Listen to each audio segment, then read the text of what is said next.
Good afternoon, everyone. My name is Chrissy Matheson, and I'll be your moderator for today's press briefing. Before we begin, I'd like to introduce the Premier of Nova Scotia, the Honourable Ian Rankin, and Nova Scotia's Chief Medical Officer of Health, Dr. Robert Strang. Go ahead, Premier. Thank you, Chrissy. Good afternoon, everyone. Before I begin to talk about the case numbers today, on behalf of all Nova Scotians, I want to extend sincere condolences to the family of former Premier Donald Cameron. He represented the people of Pictou East for nearly 2 decades and served as Nova Scotia's 22nd Premier. Our thoughts and prayers are with his family and friends. Turning to COVID, we are reporting 146 cases today, most in HRM. This after a weekend of the highest cases this province has ever seen. And to make matters even more worrisome, we now have 42 people in the hospital and 8 now in the ICU. That number has increased even since we had the release go out this morning. We wanted to give you a picture of how much that's increasing. The average age of people in the hospital is between 40 and 60, but we are admitting younger, more healthier people, and they're coming in sicker. And that's because of the variants. They're more aggressive, they move faster, attack, and make you sicker. And yet, there are people that are still not listening. I spoke with the Chief of Police for Halifax and Cape Breton Regional Municipality today, and they are as frustrated as Dr. Strang and I are. Over the weekend, there were 37 fines issued in the Halifax area. That's outrageous. I want to thank everyone for following protocols, but there are still groups of people who aren't. I have a serious question. What is wrong with you? How come you don't take this as serious as you should? I want to paint you a picture. Right now, if you gather, you risk being infected by a variant. Most likely, the B117 variant, also known as the UK variant. I'd like to ask a favor of all of you, especially young people. I know you like your phones a lot. I would suggest that you go online and do a little research about what that variant is doing across the province, or send an online message out to your friends' networks that across different parts of the country to get a first-hand look at what the outcomes are in different provinces of what's happening with that variant. That's the variant that you may take home and risk infecting your loved ones with. Then you go to work and you infect your coworkers. What part of that pattern of spread do you not understand? The only answer that I can come up with is that you don't care. We are in the 3rd wave of a deadly pandemic, and the selfish few don't care. Healthcare professionals are working nearly around the clock to keep us safe, and the selfish few don't care. We are creating contingency plans about our hospitals that are being strained. We have shut down our province, impacting the livelihoods of our business operators. Yet the selfish few don't care. We are in a race against the variants to get people vaccinated.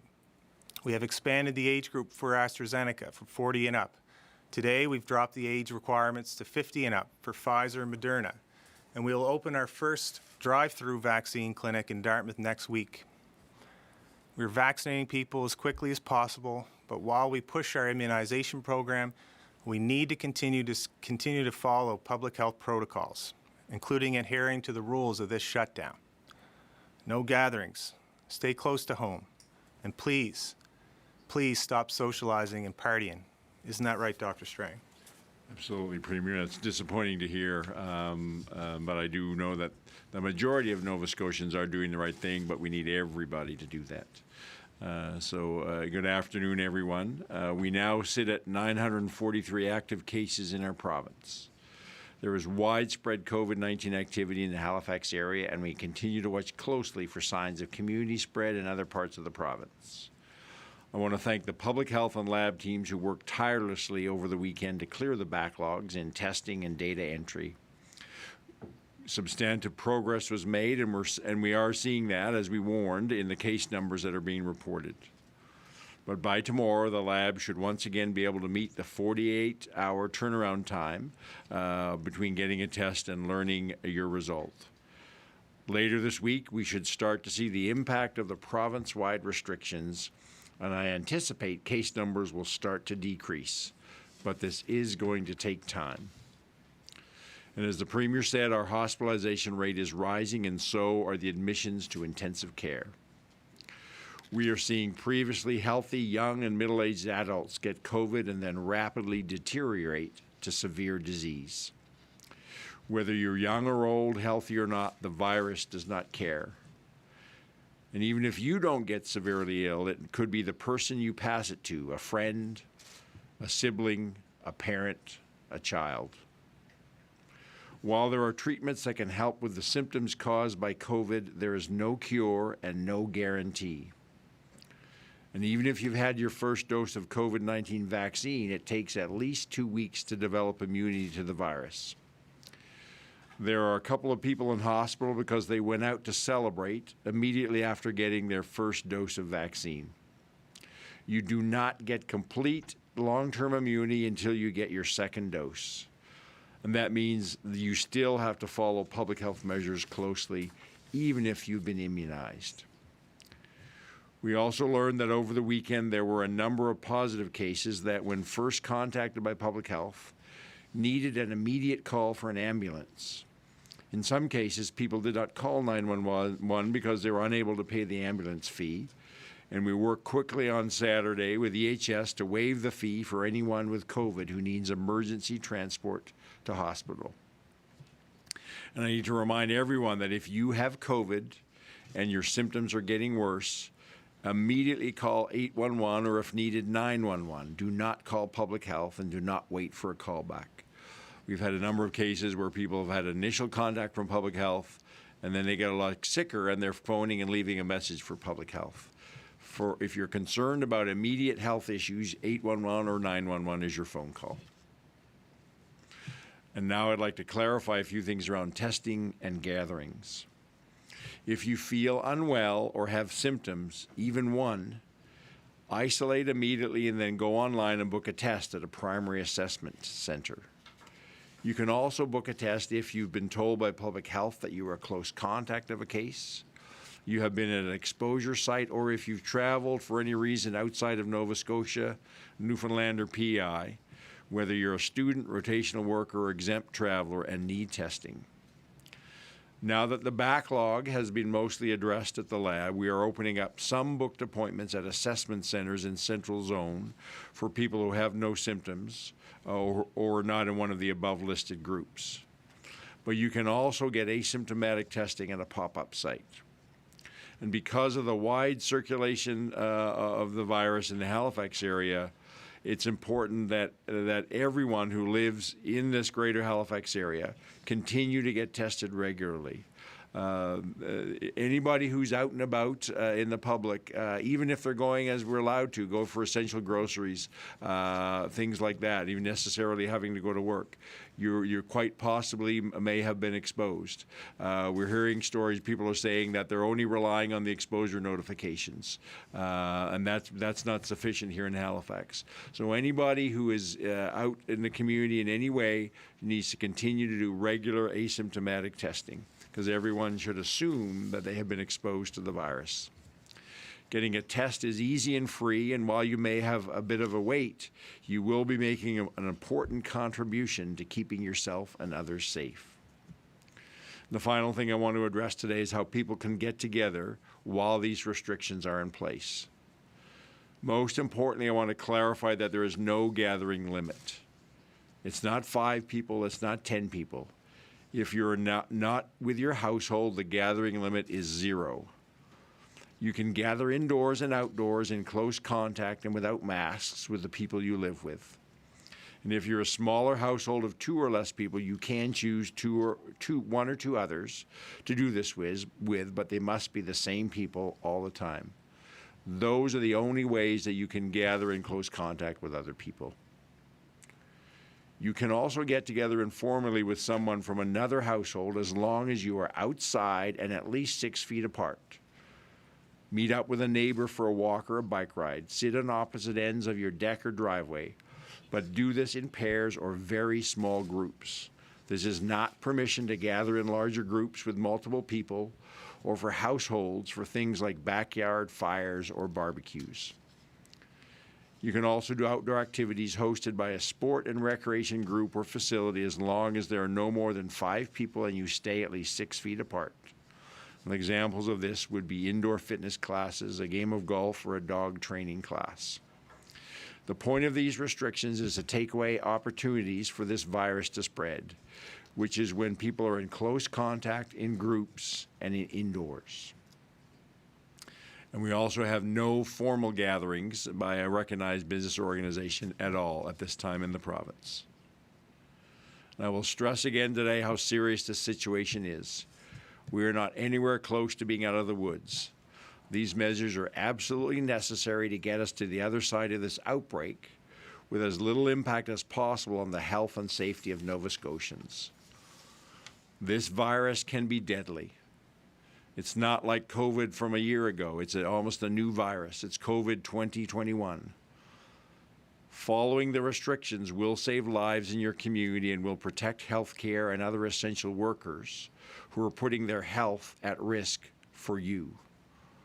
There are 42 Nova Scotians in hospital fighting this virus right now. They deserve our support, our prayers, and our commitment. Let our actions speak louder than our words. Stay close to home, Nova Scotians. Stay within your household. Get tested and get your vaccine when it's your turn. Thank you, Dr. Strang. We'll now take one question and one follow-up in the time we have for today, beginning with CBC's Jean Laroche. Good afternoon, Dr. Strang. You have said for months now that age-based vaccine rollout is the best strategy based, obviously, in part on our low infection rates, or what were our low infection rates. Now that we have a serious outbreak in the Halifax area, should that strategy not change to protect the most vulnerable, those most at risk, to protect them, their families, and the healthcare system? So we have to separate what works to deal with an immediate outbreak. Vaccines are not what you use to control an immediate outbreak.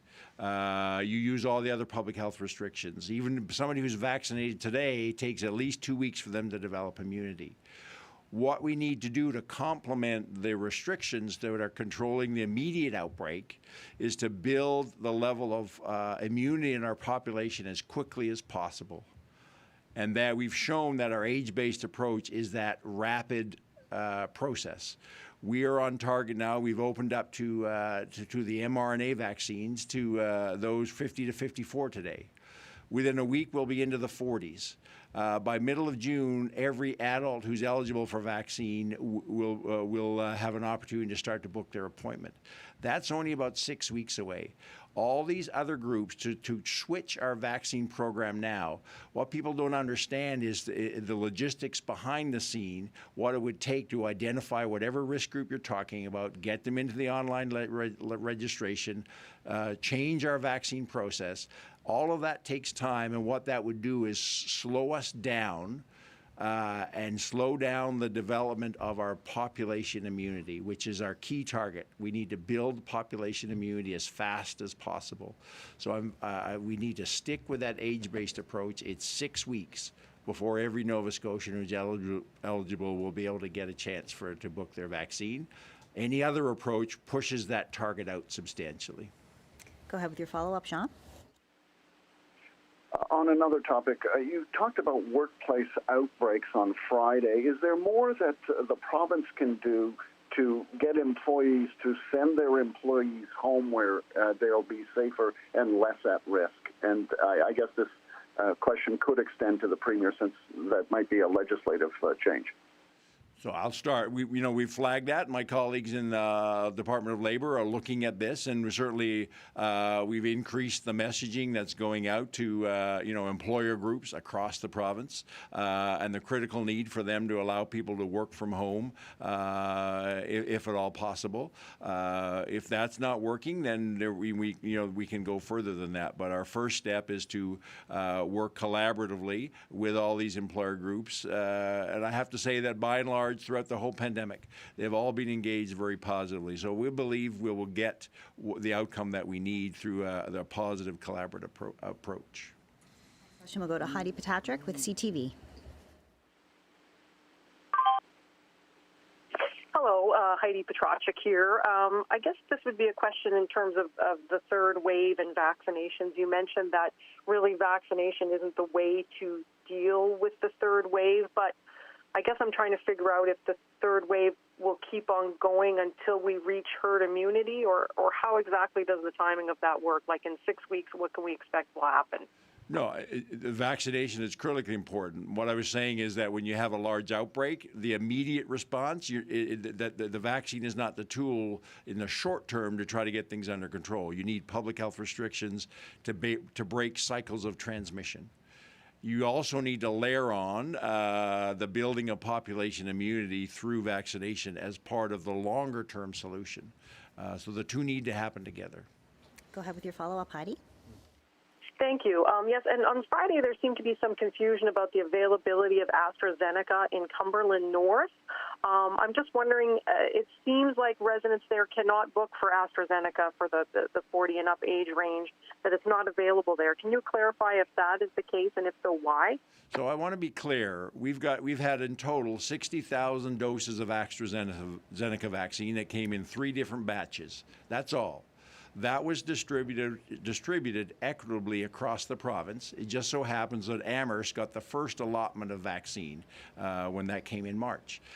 The residents of Amherst have had equal opportunity to get AstraZeneca vaccine as any other Nova Scotian community. There's only been a small amount that we've had to distribute.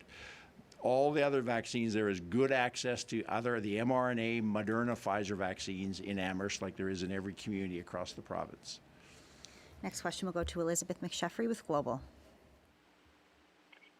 Thank you. I guess this question would be for either the Premier or Dr. Strang regarding enforcement.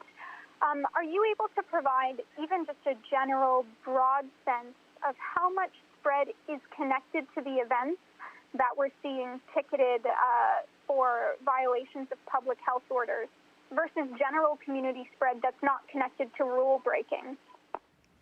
So I don't think we have a knowledge, we don't have that detailed breakdown. That would be very hard to tease out from the public health follow-up.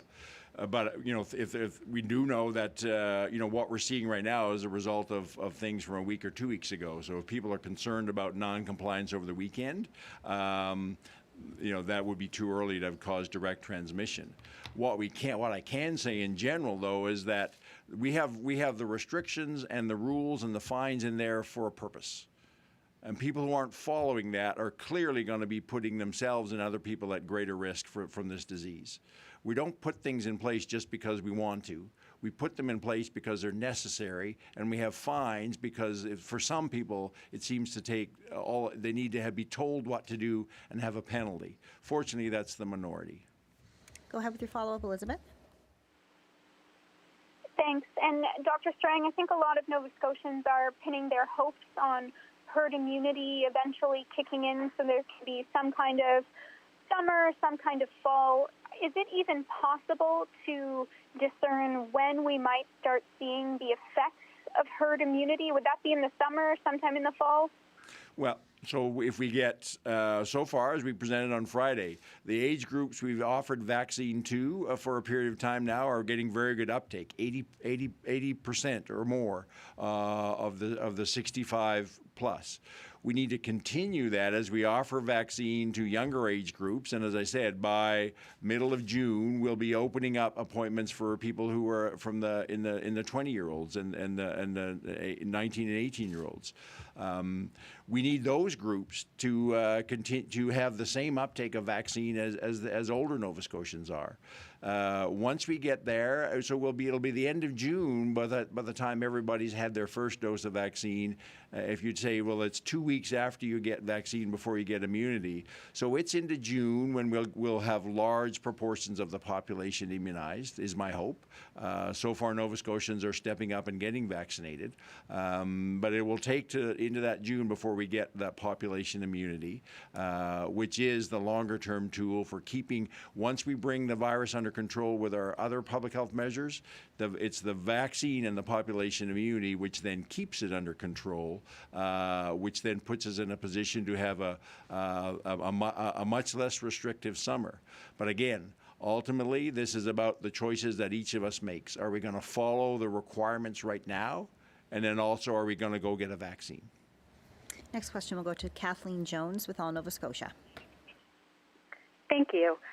Premier, you previously mentioned on Friday that support for businesses would be in place by today, but so far we haven't heard anything, and businesses are saying they're struggling. Why hasn't the government yet implemented these supports? Yeah, I didn't commit to today. I said I was pushing as hard as I can to get it out this week, and so that's still the plan. And my Minister of Inclusive Economic Growth will be launching the program's details tomorrow. So you'll see how we'll be able to get some of the businesses that did have the access to the grant, Small Business Impact Grant previously. We'll have a streamlined way of getting that support. Then we'll have to do some works. And then there's some catch-up work with the real property tax rebate program as well. So we're pushing as hard as we can. But getting something like this in order is not like flicking a switch. I can assure you we're working hard to get the supports out. Go ahead with your follow-up, Kathleen. Yes, we're also hearing from companies right now, Premier, that have offered to help clear the testing backlog, but they haven't heard back. So I'm wondering if you're looking at third-party or private sector help to assist with this issue. So I can speak to that. We've had a number of offers of even from Dalhousie Research with equipment, but it's the actual equipment that runs the test is not what's causing the backlog. It's the processing of the specimens and getting them set up to run the test, and there's a number of technical steps in there, which is the backlog.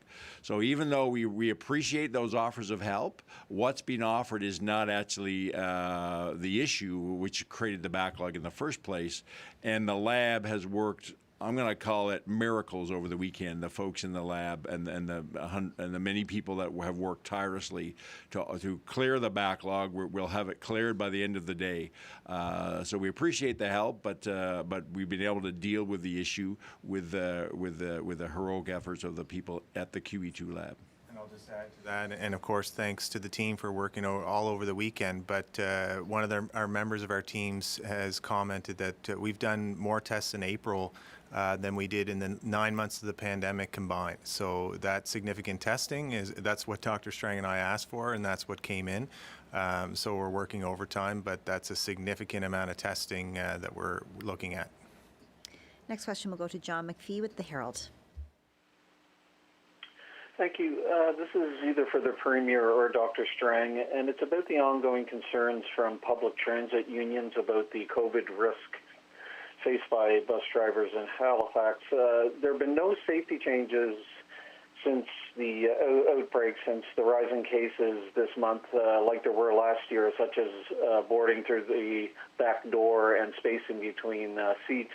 Are there any plans to address these concerns? So, first of all, I want to acknowledge and appreciate the work of our transit drivers. For many people in our community, that is essential for them. That bus service is essential, and I very much appreciate those bus drivers being on the front lines like many other essential workers. We have we've given advice from a public health perspective to HRM. Ultimately, those decisions about boarding, etc., that's their decision. We've certainly worked with them last week when we put in other restrictions. We gave them the approval to decrease the load on buses, so no more than 50% capacity. But the details that you're talking about are really in discussion between Metro Transit, HRM, and the union. Go ahead with your follow-up, John. Thank you. In the same vein, in terms of the essential workers and their concerns, QP put out a news release this afternoon calling for smaller group sizes in child care centers and larger spaces to enhance social distancing between children. Again, is the province considering following up on those kind of recommendations? So we've looked at a year ago. When we opened up daycares, we opened them up at 50% capacity. I've had discussions starting on Friday with education and early childhood development. They're working with. They did a scan and looking at. They've contacted so far 2/3 of the licensed daycares in the province, and the vast majority of those daycares are operating at 60% capacity or less. So our target is going to be to keep daycares at about 60% capacity. capacity maximum. The small number of daycares that are above capacity, the department is working actively on options of how to decrease the capacity within those daycares. Next question will go to Keith Doucette with the Canadian Press. Dr. Strang, I'm wondering how the backlog in the lab has affected contact tracing, if at all. Could you explain how that works, and are there any concerns arising out of that for that reason? Well, it certainly would slow it down because, of course, we can't start contact tracing on a case until we goes through the lab, is tested, is confirmed positive, and then goes over to public health, and then we start to act on it. So that's the first thing. We've got a delay. So we're getting cases now where people would have been ill for several days, and that's why it's important that people understand once they get a test done, they need to isolate themselves at home, and we appreciate that their patients, it's been a little longer right now, but they need to isolate until they get that test result back. And if it's positive, they need to stay isolated until they hear from public health. Public health's goal is to, once we get a positive test, is to make an initial contact within 24 hours. A few days ago, we had to shift that to 48 hours. But again, thanks to another part of the health system with heroic efforts, they brought that contact time back to 24 hours. So once public health is aware of it, we will initiate the contact tracing for within that 24-hour time period. Go ahead with your follow-up, Keith. Yeah, this is for the Premier. Premier, you made a fairly strong statement off the top. It's not every day a Premier asks segments of his population what's wrong with you. So I'm wondering what you might do in terms of fines, that kind of thing, if you see this behavior continuing. I know that you increased it to 2,000. Might we go even higher? What are you contemplating here? Well, I'll continue to take advice, of course, on how we can look at our restrictions and compliance. I've spoken with chiefs of police, and at the end of the day, we're not going to find our way out of this situation. I just want to make sure that our population understands the seriousness of this issue, and don't get me wrong, most Nova Scotians do, and attributed to our success is strong cooperation to the restrictions, but there are a select few that just either they don't care or they don't get it. And I would just encourage Nova Scotians to look at what's happening in several provinces right now. And this variant is no joke. It's killing people. It's putting young people in the ICU. Our numbers are starting to grow. I really don't want to get to that point, but I will do whatever I have to do to make sure people listen. Next question will go to Adrian Blanc with Radio Canada. Hello, thank you. My first question is for Dr. Strang. How many COVID tests were done at pop-up clinics over the weekend, and what percentage of these tests came back positive? I don't have. There were several thousands of tests done. I don't have the definitive number. I don't, and there were a handful of positives. I don't have specific answers to your questions. Go ahead with your follow-up, Adrian. Premier Rankin, when things reopen, is Nova Scotia considering using some sort of COVID passport to allow people who have been vaccinated to access some public spaces or travel between provinces? So that's a topic of national conversation, and because of all the cases and the management of COVID in the third wave, it really hasn't been on the agenda with the premiers and prime minister as of late. So it's not a priority at this point, but we can. We're just not at that level of discussion right now. We're just managing the third wave. Next question will go to Tim Biscay with the Halifax Examiner. Hi, Dr. Strang. During the first wave, way back in March and April of 2020, you very helpfully provided us some specific numbers about ICU bed capacity. I'm wondering if you have those kind of numbers now. Were some of those beds repurposed during the low point in the summer, and where are we sitting now? So certainly there was the ability in the summer and the early fall to reopen a lot of the healthcare services that were closed down during the first wave. There's active work. I don't have the details that I'm at a level of where there's lots of other people working out all those details around that, but we're actively closing down lots of less essential healthcare services and have been for a couple of weeks in anticipation of this, and even more work is happening over the weekend and today, knowing the surge that's in front of us, to ensure that we have, to the greatest of our ability, the necessary bed and ICU bed capacity to deal with the surge, and what the modeling would predict is that what we're likely to need. Go ahead with your follow-up, Tim. Yes, I think I know the answer to this, but many, and very many people contacted me over the weekend expressing concern about a U.S. CDC report saying that they were uncertain and had no data on vaccination on the interim between the first and second dose being more than 6 weeks. And so the people are quite concerned that the Canadian approach is not based on science. Can you say something to that? So I would disagree. We have a National Advisory Committee on Immunization who are experts in immunology and vaccinology and epidemiology, have looked at all that evidence and made firm recommendations that that is perfectly safe, that to extend the interval between vaccination out to the 4-month period. Next question will go to Victoria Walton with the Coast. Thanks. Dr. Strang, I'm wondering if we've seen any people in this new age group that opened up for the mRNA shots, the 50 to 54-year-olds. Have we seen any indication of people canceling their AstraZeneca shots the same as we did in the older age groups? And are there any AstraZeneca appointments, opening back up now that age group can get their mRNA? We certainly did see when the 60 to 64-year-olds opened up to mRNA, there was cancellation, and that freed up a fair bit of vaccine, which was then as we opened up the AstraZeneca. So as it's freed up, there are other people looking for that vaccine. And we expect now that as we're opening up from the 55 to 59-year-olds, some of them may then choose to cancel their AstraZeneca appointment and then switch to mRNA. But the uptake of AstraZeneca appointments has been very strong. As we went with the initial opening up to the 40-plus-year-olds, I think there was about 10,000 appointments that were quickly booked up. So, there will be some fluidity, but I fully anticipate that the demand for AstraZeneca will very quickly take any spots that open up as people shift to getting an mRNA vaccine. Go ahead with your follow-up, Victoria.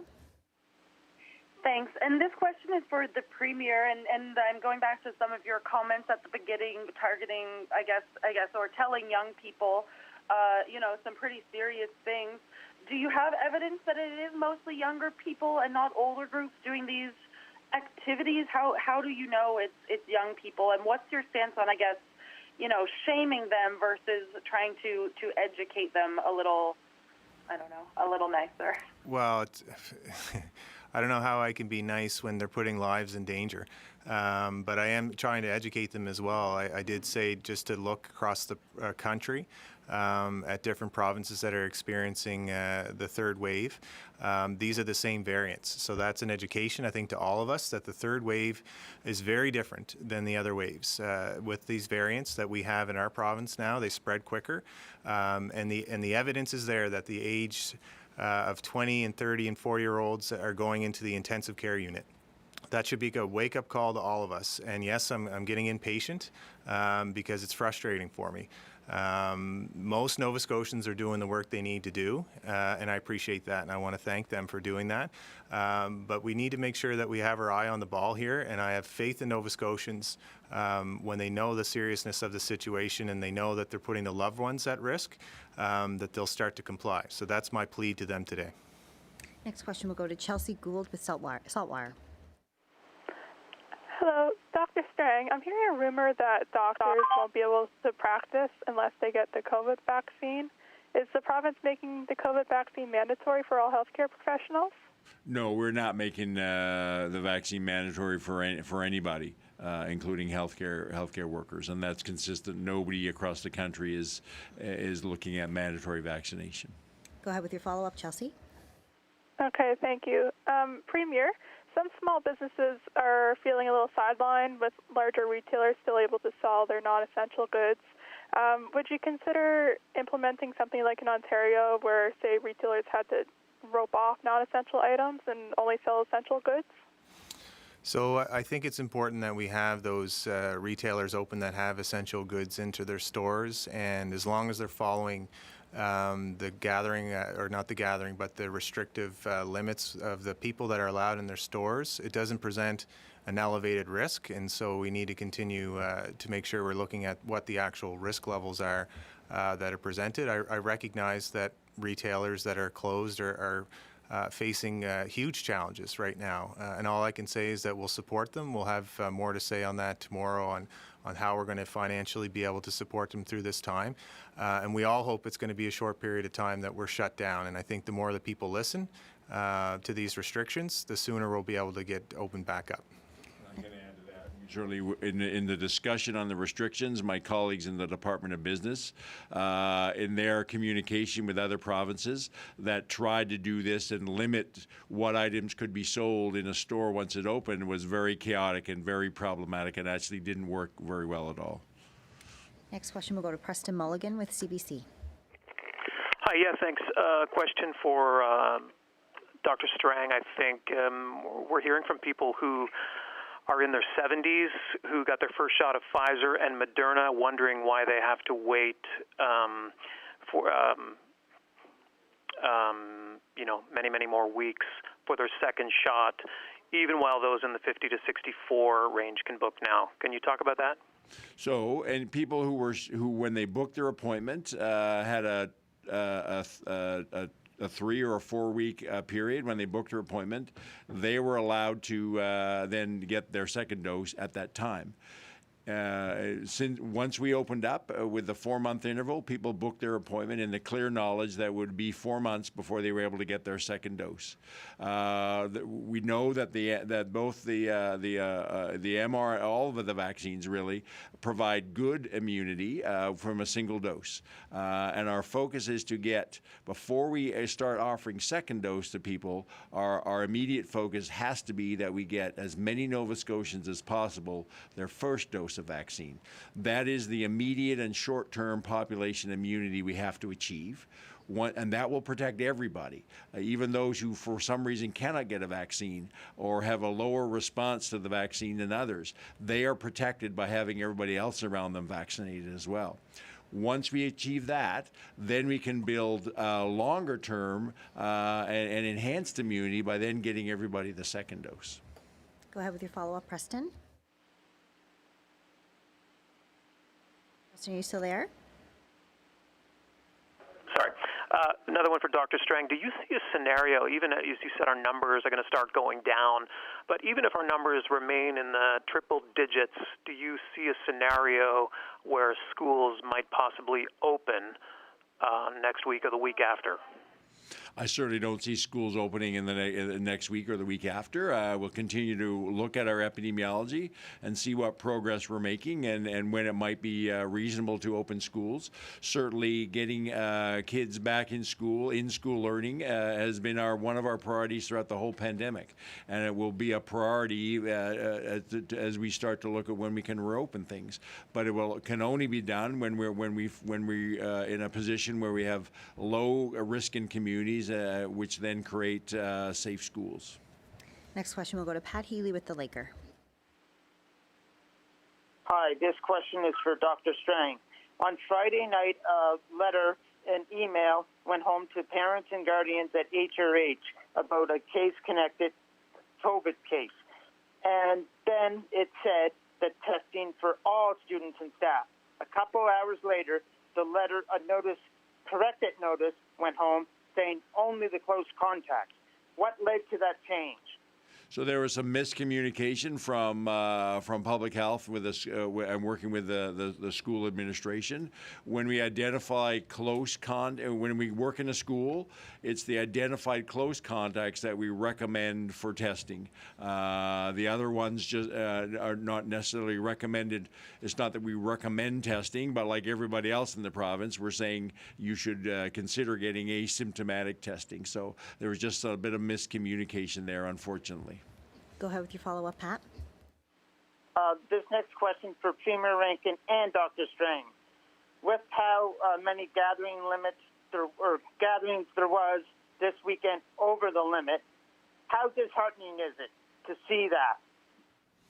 Well, I think, thanks, Pat. I think you saw how disheartening it is for me, and I do still have faith, though, that Nova Scotians, when they understand the seriousness of the issue, that they will act accordingly.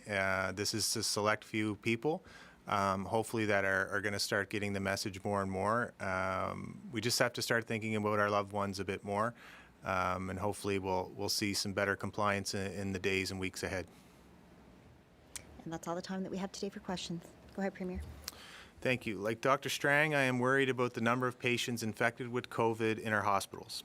42 people who cannot manage their health at home, and now 8 in the ICU. Today, I've spoken with Dr. Ward Patrick, Head of Critical Care at our Health Authority, where everyone is working hard to manage the increase in hospitalizations at the QE2. He's worried too. Doctors and nurses have told us this third wave is different. Younger people who are otherwise very healthy are being admitted this time, and they are much sicker than the first wave. Imagine not having the energy to walk and talk. Imagine not being able to get out of the bed or lift your head off the pillow. Imagine not being able to breathe on your own without a ventilator. Now stop imagining. This is what some patients infected by the variants are experiencing at this very moment, and they are now fighting hard in the hospital. I'm worried about them and their families. We wish all of our current patients a full recovery, but it is a reminder that the variants do not discriminate, and we need to be careful, and we need to protect each other. Today is the last day for the MLA for Annapolis. So to my former boss, friend, and mentor, former Premier Stephen McNeil, I want to thank him for helping protect all of us in the first and second wave. And of course, my best wishes go out to him and his family, his wife Andrea, and Colleen and Jeffrey. Remember today how he reminded all of us to work together, to be kind to one another, and to follow public health protocols. And when enough people ignored them and continued to gather and socialize, remember what he told us. Stay the blazes home. Can I also say to Premier McNeil, thank you, sir, for your service to this province. It's been a privilege to work beside you.